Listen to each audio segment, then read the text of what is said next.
Hello everyone, welcome to a new video. My name is Robin Shindelka and I'm a life coach specialized in helping people recover from anxiety, DPDR and existential crisis, depression and other themes. And today I want to talk about specifically a topic that I've talked about a lot before, but I want to dive into a question that I get from a lot of people, which is what recovery looks like when you're struggling with an existential crisis. So this means struggling with feeling like you've woken up to knowing something about life that you weren't supposed to know, which you were in fact supposed to know, but it feels like you shouldn't.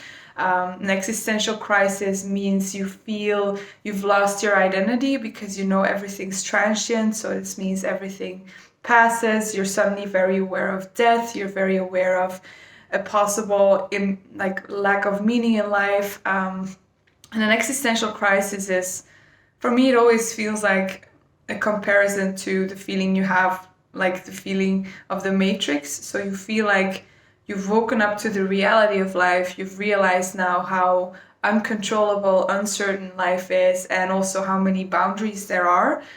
And this feels very overwhelming. You feel very anxious, and it also has to do a lot with feeling like you've lost a sense of self in a way, because everything you once attached yourself to or identified yourself with, such as your appearance, money, your job, your family, even everything around you just starts to feel very empty, very meaningless, because of this feeling of doom, of knowing that everything will pass and that essentially you don't feel like there's meaning, or you don't feel like life is supposed to be like life is the way it's supposed to be. It's kind of like that. It goes a lot different. There's a lot of side roads to take. For some people, it's different questions, different existential topics. But for me, that is kind of the essence of an existential crisis. And even though when you're experiencing it, it feels like it's impossible to ever feel peaceful again, because you've woken up to reality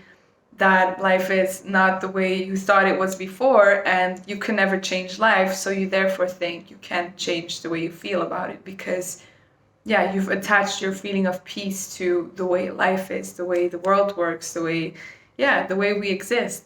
And so I wanted to compare this whole situation of recovering from an existential crisis to the experience of recovering from a breakup.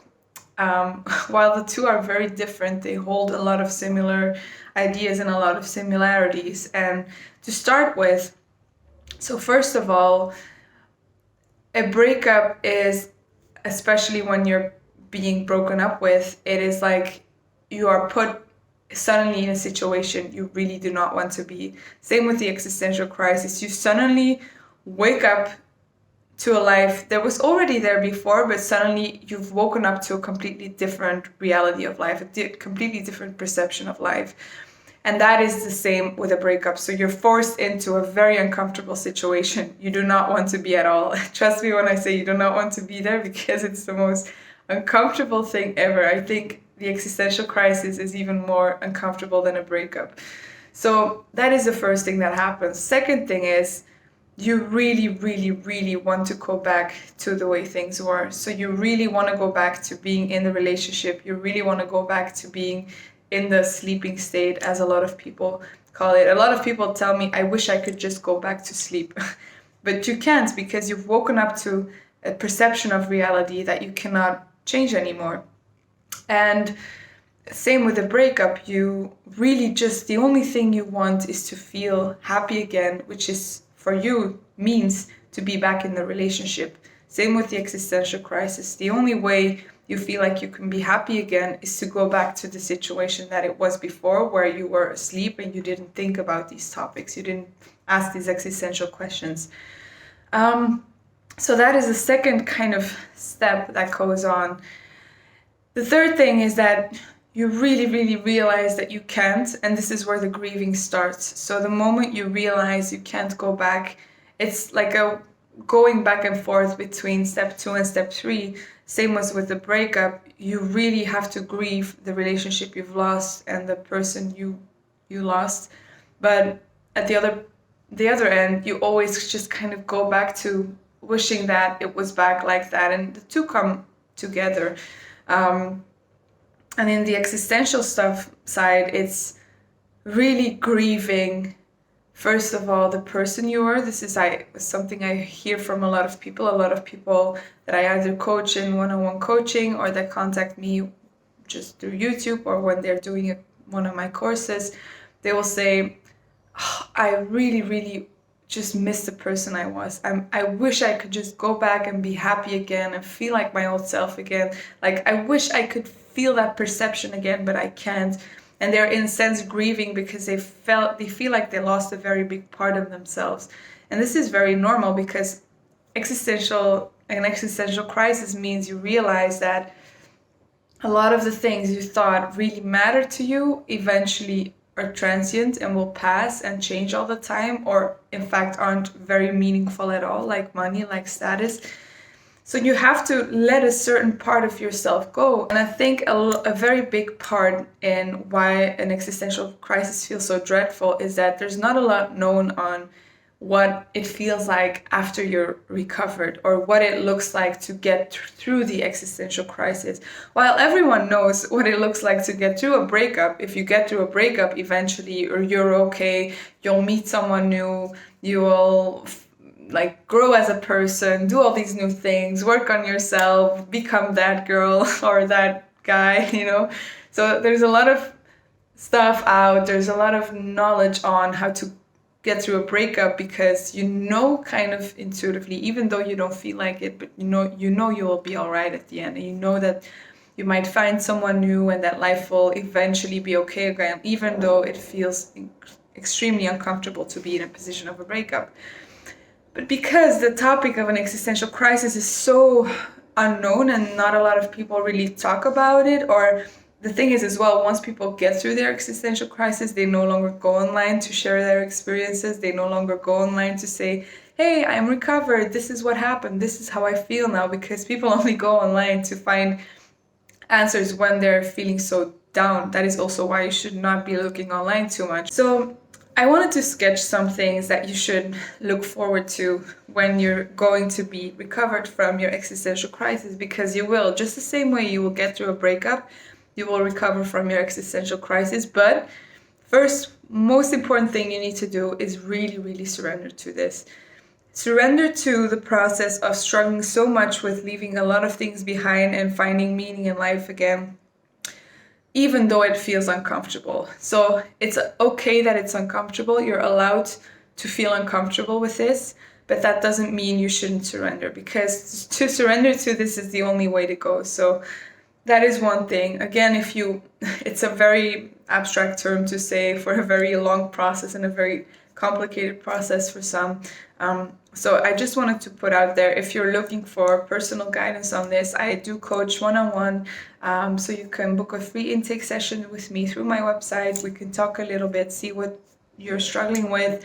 And then after a free intake session, we can either go into one-on-one coaching, or you can get a course from me. We can figure out together what it is you're looking for that will be best for your specific recovery process. But so after you surrender to the process of the existential crisis, what happens is you take some time to get through, just like you would get through a breakup. And one of the things that makes a breakup most effective is working on accepting the fact that the person is gone, not getting too much hope to get them back, also not spending all your energy trying to get the person back, but just kind of saying, you know what, I'm accepting that this person is gone.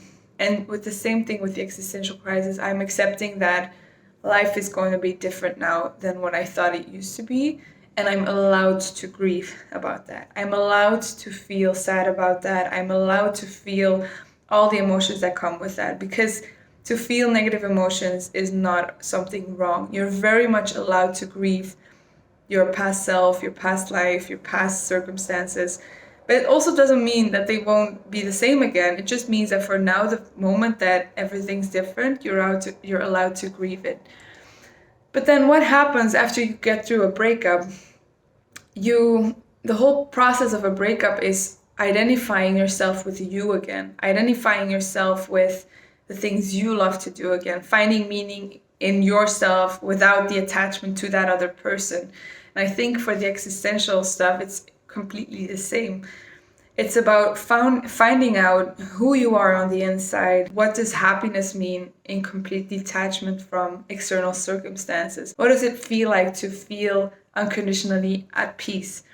And that was a process for me. I started to meditate a lot. I discovered a whole new part of me that I didn't even know that was there, and that is so much more peaceful, so much happier than the part of me was before.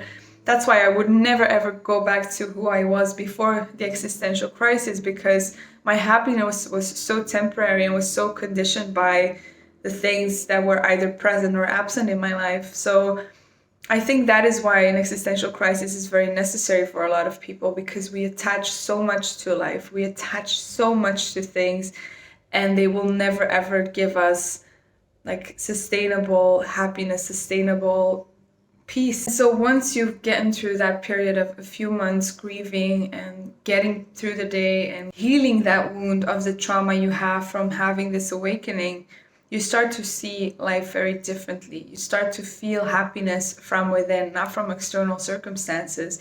And in a lot of ways, life just kind of goes back to the way it was before. Because for me, I went through the whole process, and I am so much happier now because my happiness no longer comes from the external stuff I used to attach to. But I still enjoy those things. I still enjoy traveling. I still enjoy dressing up, looking nice. I still enjoy going out with friends, having a drink, going to a party. I still enjoy relationships with my friends, with my boyfriend.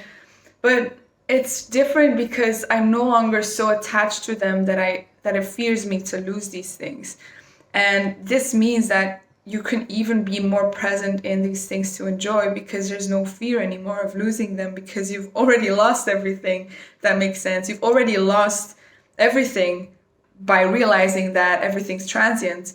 And so when you then can re-enjoy these things again, it comes from a state of presence, it comes from a state of love, from enjoyment, and no longer from just really, really believe me when I say that this is a transformative process.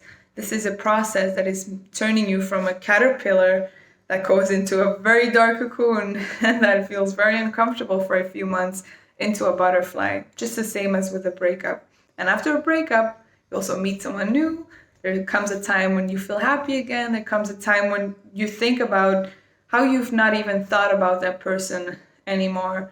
And that is the same with the existential stuff. There comes a time when you're so happy again because it's coming from within, because you're so surrendered to life as it is, that you realize, oh, I have not had one existential thought today. And then you invite one in and nothing happens. You just feel fine because you no longer need anything to change. I really, really, really know that every single one of you that is watching me right now can do this. I'm so convinced of that. Give yourself time to heal, to grieve, to surrender, to accept, to feel uncomfortable, and to allow yourself to learn something from this process, because it's so learnful. Thank you so much for watching, guys. If you have any questions, feel free to leave a comment, contact me for an intake session, or have a look at my courses. And yeah, I will make another video soon. Bye!